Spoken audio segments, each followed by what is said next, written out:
Hi, welcome back to this channel, Tea Time with Peace and Joy. My name is Doris.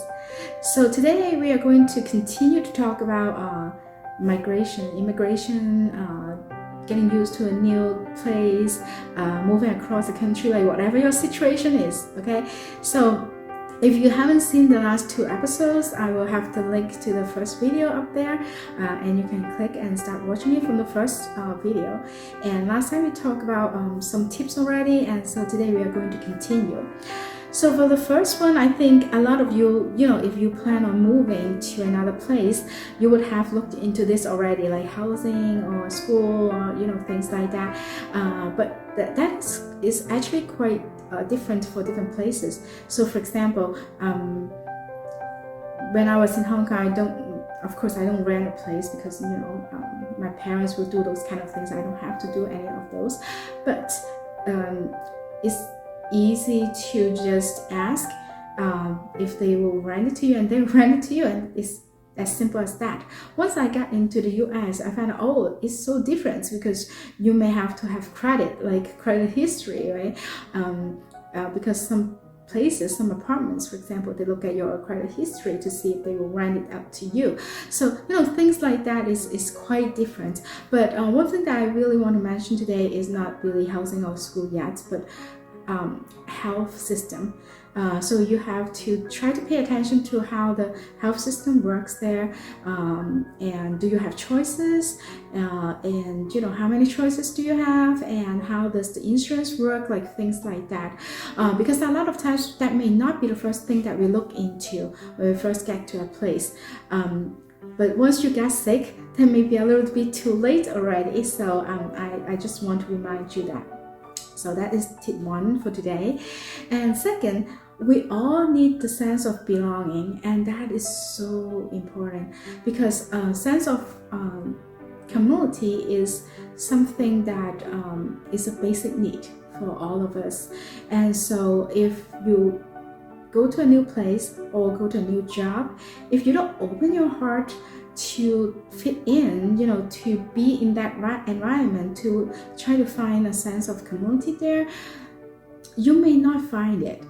You may always feel like an outsider because if your heart is closed, you may not feel that sense of belonging. So I want to remind you that to try to be more open-minded, try to fit in, or try to accept them as your co-workers. Don't compare with your old company. Just go with the new one and things like that. So that is very important. And the next thing is, you are not alone, right? You're not alone. So people had moved, people have been new immigrants for a place. So I would say, always remember, there will be people who understand your situation, no matter if you go online and find some people to chat with them, or if you're a Christian, for example, go to the local church and you will find other people who may talk to you about a similar experience, or you can ask around to see if there are anyone who newly moved there, so you can talk to them, things like that. So you are not alone, so always remember that. And last but not least, I want to remind you that you are only human being. Why am I saying that? Because you should allow yourself to make mistakes, and it is okay to make mistakes. So if you don't know certain things, like how to do it, certain things, it is okay. If you mixed up the schedule for garbage pickup and you didn't get it the first round, it is okay. So there are other solutions, right? So allow yourself to make mistakes, and it is okay, really.